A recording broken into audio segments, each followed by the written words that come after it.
¿Y si existiera un sistema de producción de proteínas que puede generar 160 kilos de alimento en solo 90 metros cuadrados, sin comprar alimento, sin veterinarios, sin depender de nadie, y que se alimenta completamente a sí mismo durante décadas?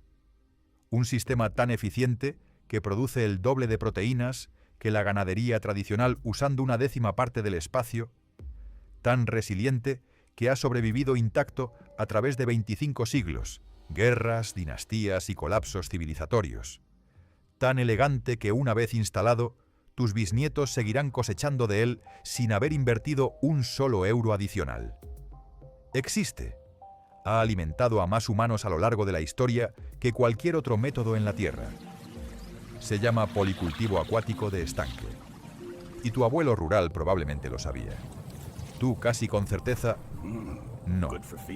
No desapareció por accidente. No hubo una conspiración. No hizo falta ninguna. Cuando un sistema industrial ofrece proteína barata, empaquetada y disponible en cualquier esquina, el conocimiento que requiere paciencia y observación simplemente deja de transmitirse. En 2 generaciones, lo que tardó 2500 años en perfeccionarse, desaparece sin que nadie lo borre activamente. El olvido no necesita villanos, solo necesita comodidad. ¿Qué conocimiento tan valioso se perdió en ese olvido silencioso? Todo comenzó con una observación silenciosa junto al río Amarillo, alrededor del año 3500 a.C. Los agricultores del período neolítico notaron algo después de las inundaciones estacionales. Cuando el agua retrocedía, las carpas quedaban atrapadas en depresiones naturales del terreno. Y allí, en esos pequeños charcos accidentales, los peces no solo sobrevivían, prosperaban, se reproducían. Alguien tuvo una idea. ¿Qué pasaría si cavamos esas depresiones un poco más profundo? ¿Si reforzamos los bordes con arcilla para que el agua permanezca? No fue agricultura, fue algo más inteligente, asociación con lo que la Tierra ya quería hacer por sí misma. Para el año 1600 a.C., durante la dinastía Shang, las inscripciones en huesos oraculares ya mencionaban algo que los arqueólogos modernos llaman pesca en el jardín.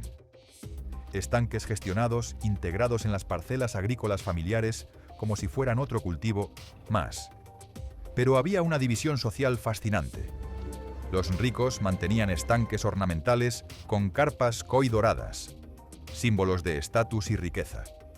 Los campesinos criaban carpas comunes en estanques funcionales y productivos. Ambos sistemas alimentaban, pero solo uno requería permiso de las autoridades. ¿Te suena familiar? Este conocimiento fluyó sin interrupción durante más de 2000 años. Generación tras generación, perfeccionando la técnica, transmitiéndola como un patrimonio más valioso que la tierra misma. Hasta que en el siglo VII después de Cristo ocurrió algo completamente inesperado. El emperador de la dinastía Tang tenía el apellido Li, el mismo nombre, por capricho de la fonética china, que la carpa común, Liu. Por respeto, o quizás superstición, el emperador prohibió criar carpas comunes en todo el imperio. Imagina la crisis. La carpa había sido la proteína fundamental durante más de 1000 años.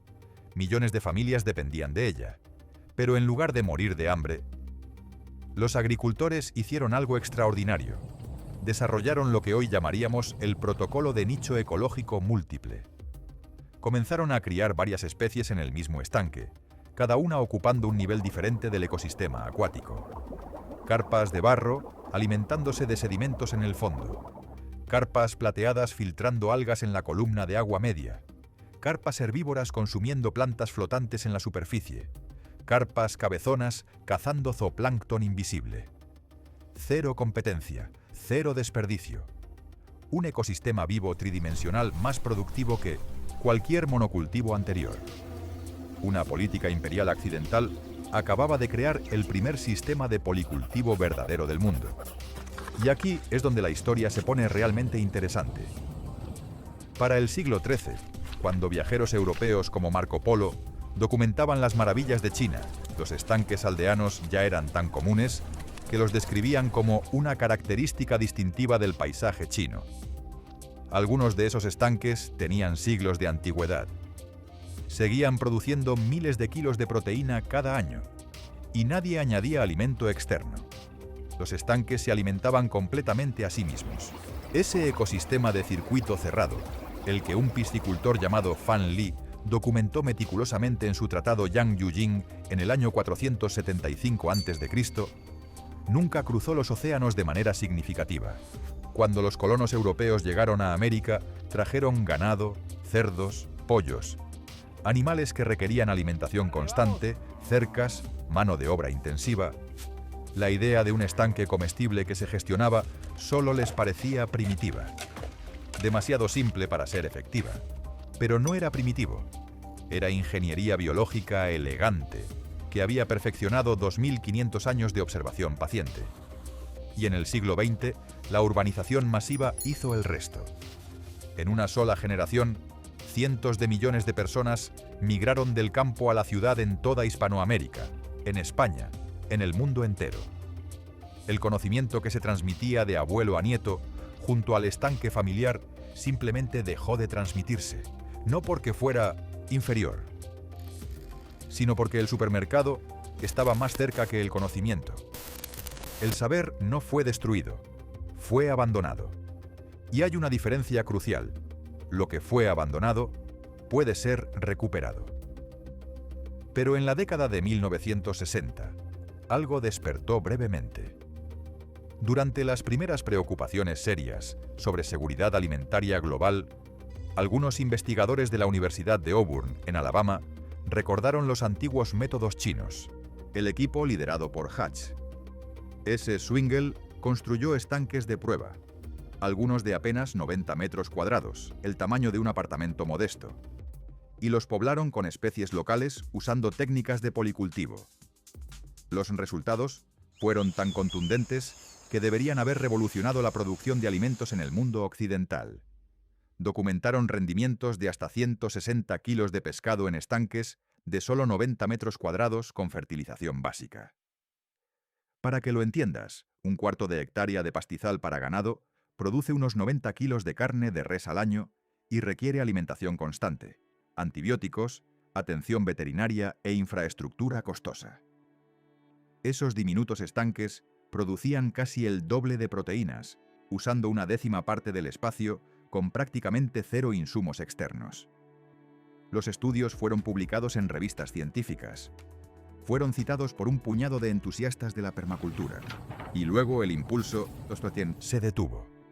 Sin subsidios gubernamentales, sin programas educativos a gran escala, sin universidades agrícolas enseñándolo como alternativa viable.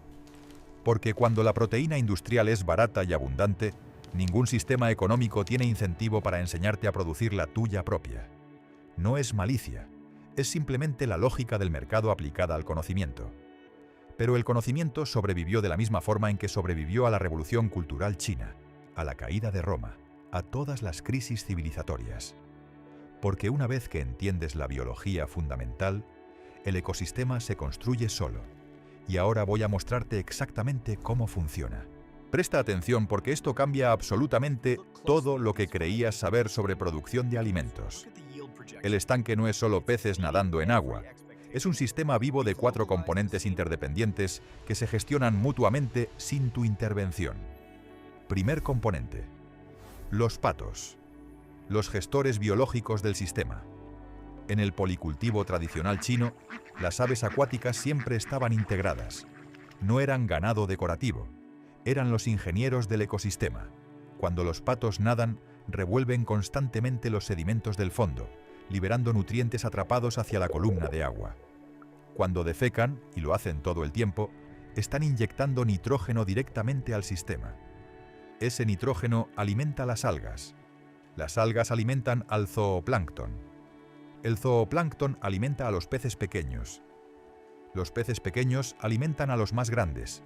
Es lo que llamo el ciclo de transferencia energética autónoma.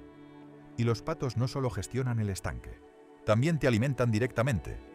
Una pequeña bandada de 3 a 5 patos Khaki Campbell, una de las razas más productivas y disponibles en prácticamente cualquier país, pone entre 280 y 340 huevos por pato al año. Esos son entre 840 y 1.700 huevos anuales de una bandada diminuta. Investigaciones muestran que los patos con acceso a ecosistemas de estanque pueden forrajear hasta el 30% de sus necesidades nutricionales de insectos, plantas acuáticas y microorganismos. Reduces drásticamente tus costos de alimentación mientras ellos fertilizan el agua que alimenta a los peces. Estás apilando funciones en un bucle cerrado. Segundo componente, las plantas, los riñones y pulmones del sistema. La vegetación acuática no es decorativa, son los órganos filtrantes de tu ecosistema. Las espadañas, que crecen de forma espontánea en casi cualquier zona húmeda del mundo hispano, son uno de los filtros biológicos más eficientes que existen en la naturaleza. Sus raíces extraen el exceso de nitrógeno y fósforo del agua, previniendo las floraciones tóxicas de algas y manteniendo el equilibrio perfecto. Un anillo de espadañas alrededor de las zonas poco profundas hará más por la calidad del agua que cualquier filtro mecánico de 500 euros. Los nenúfares proporcionan sombra estratégica, reduciendo la temperatura del agua y la evaporación en verano. Las plantas sumergidas como cola de zorro y elodea liberan oxígeno durante el día, crítico para la respiración de los peces. Y luego están las plantas flotantes, lechuga de agua y lenteja de agua. La lenteja de agua es absolutamente notable. En condiciones óptimas, duplica su biomasa en menos de 48 horas. Y los patos la devoran tan rápido como crece, creando una fuente de alimento autorrenovable de coste cero. Investigaciones en acuaponía han demostrado que las plantas pueden eliminar hasta el 90% de los desechos nitrogenados producidos por los peces. Las plantas absorben los nitratos. El agua permanece cristalina. Los peces se mantienen sanos. Tú no haces casi nada. Solo observas. Tercer componente. Los peces. La proteína autorreplicante. Aquí el sistema se adapta a tu clima, y eso es precisamente su genialidad. No estás forzando una especie exótica en un entorno equivocado. Estás trabajando con lo que tu ecosistema local ya puede sostener. Si vives en clima templado, España interior, México central, Chile, Argentina, la mayor parte de la zona andina, la especie protagonista de este sistema es la misma que protagoniza su historia, la carpa común. Crece lentamente, pero es extraordinariamente resistente, tolera rangos amplios de temperatura y calidad de agua y se reproduce sola indefinidamente una vez establecida.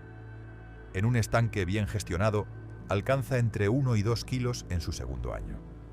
Repueblas una sola vez y el estanque produce proteína de manera autónoma durante décadas. La tenca es una excelente especie complementaria para estas mismas zonas.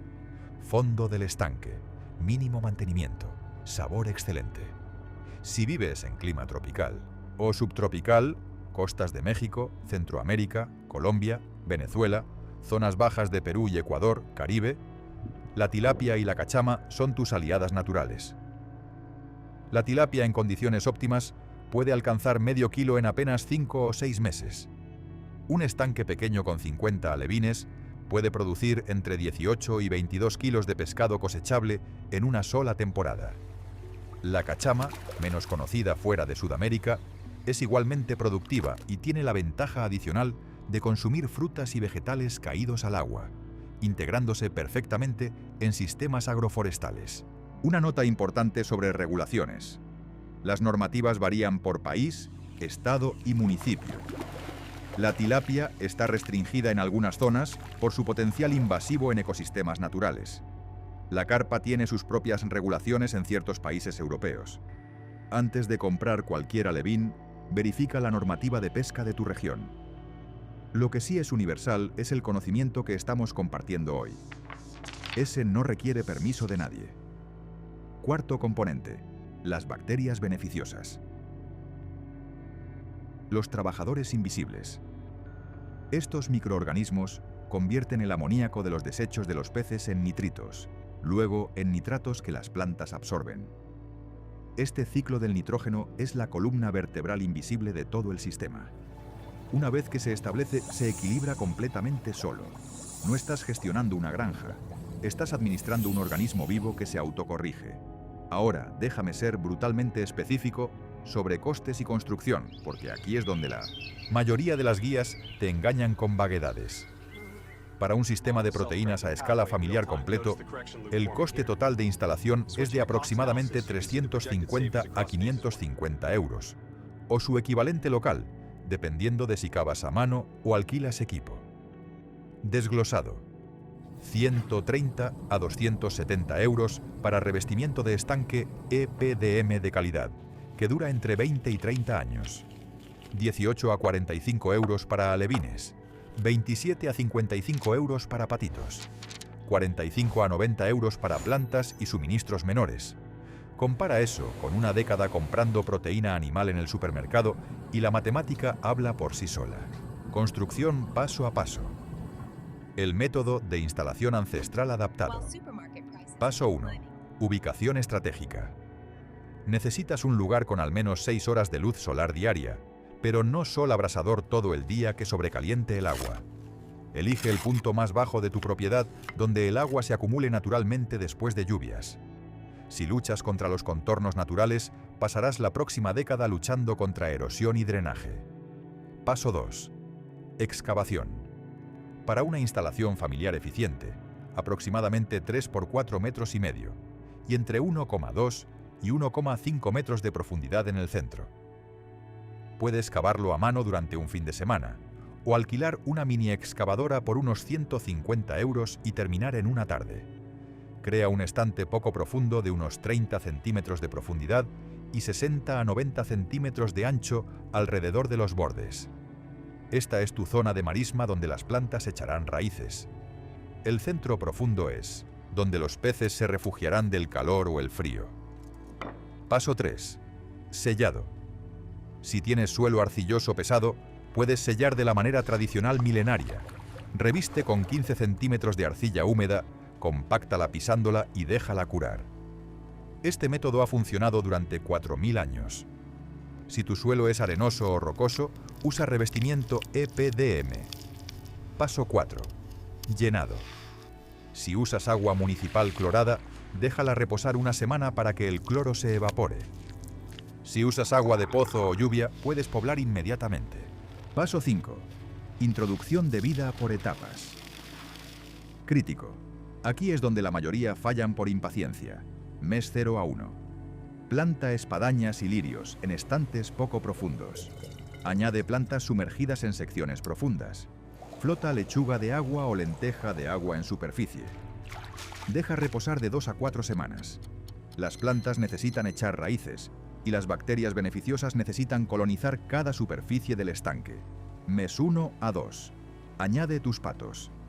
De 2 a 5 es ideal. Se adaptarán inmediatamente y en días verás el estanque activarse. El agua se enturbiará ligeramente cuando remuevan el fondo. Es normal. Es el ecosistema despertando. Mes 2 a 3. Introduce tus peces según el clima de tu zona. Repuebla con unos 50 alevines por cada 3.800 litros de agua. Desaparecerán en las profundidades. No te asustes. No añadas más. Están ahí, creciendo en el agua fresca y oscura. Meses 3 a 6. Prácticamente no haces nada. Observas a los patos. Verificas claridad del agua. Quitas exceso de lentejas y cubre toda la superficie. Rellenas agua durante periodos secos, sin horarios de alimentación, sin químicos, sin interferencias. El estanque está encontrando su equilibrio mediante lo que llamo el principio de autorregulación biológica temporal. Para el mes 6 comenzarás a ver destellos plateados. Tus peces ahora son visibles y crecen rápidamente. Al final del primer año tendrás peces cerca del tamaño cosechable. Los patos comenzarán a poner huevos en 5 o 6 meses. 3 patos te darán entre 700 y 900 huevos en su primer año. Año 2. Los peces se reproducen solos. Los patos siguen poniendo.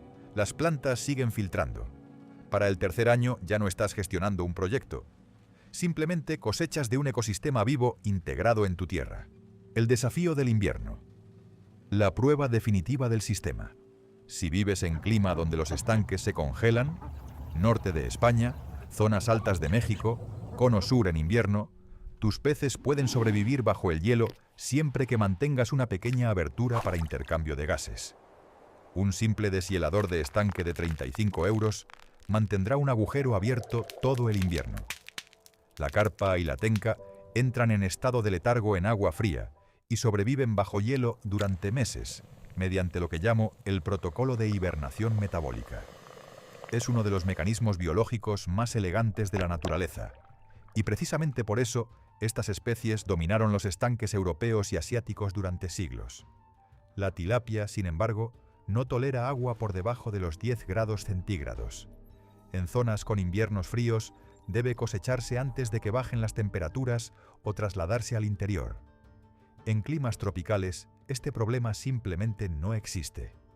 Los patos son resistentes al frío y seguirán poniendo huevos en invierno si tienen refugio del viento. Un simple gallinero de 3 lados con cama de paja es suficiente. Esto es lo que Fan Li entendió hace 2500 años, escribiendo a la luz de aceite en la antigua China. Esto es lo que 2 generaciones de urbanización acelerada casi consiguen hacernos olvidar completamente. Pero el olvido pasivo tiene una propiedad que la destrucción activa no tiene. Puede revertirse. No necesitas las cadenas de suministro frágiles que el sistema moderno da por sentadas. No necesitas depender de redes que pueden colapsar con una crisis, una huelga de transportes, una sequía al otro lado del mundo. Necesitas agua, sol, un agujero en el suelo y la paciencia ancestral para dejar que la biología haga lo que lleva haciendo millones de años. Dentro de 10 años, tus vecinos estarán ansiosos por los precios de los alimentos, por la escasez, por la inestabilidad de las cadenas globales. Tú saldrás a tu estanque comestible, lanzarás una caña, sacarás un pez sano criado en agua cristalina, recogerás una cesta de huevos tibios recién puestos y sentirás algo que la mayoría de la gente moderna ha olvidado completamente. Soberanía. No el tipo ruidoso que se anuncia en redes sociales, el tipo silencioso, profundo, que no necesita validación externa porque está arraigado en competencia real. Porque habrás construido algo que no puede ser grabado, arbitrariamente, regulado caprichosamente ni arrebatado por fluctuaciones de mercado. Habrás recuperado un conocimiento que perteneció a tus abuelos y lo habrás devuelto a donde siempre debió estar. En tus manos, en tu tierra, en tu mesa. Y ese conocimiento, esa capacidad, nadie podrá quitártela jamás. Ahora conoces el secreto del policultivo acuático que alimentó a civilizaciones enteras durante milenios. Pero esto es solo el comienzo.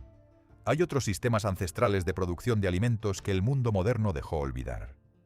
Sistemas aún más resilientes, aún más productivos, esperando ser redescubiertos. Si esto despertó algo en ti, si puedes verte junto a ese estanque dentro de 10 años, con una calma que ninguna cantidad de dinero puede comprar, suscríbete a Sabiduría Verde para no perderte el próximo sistema que desenterraremos juntos.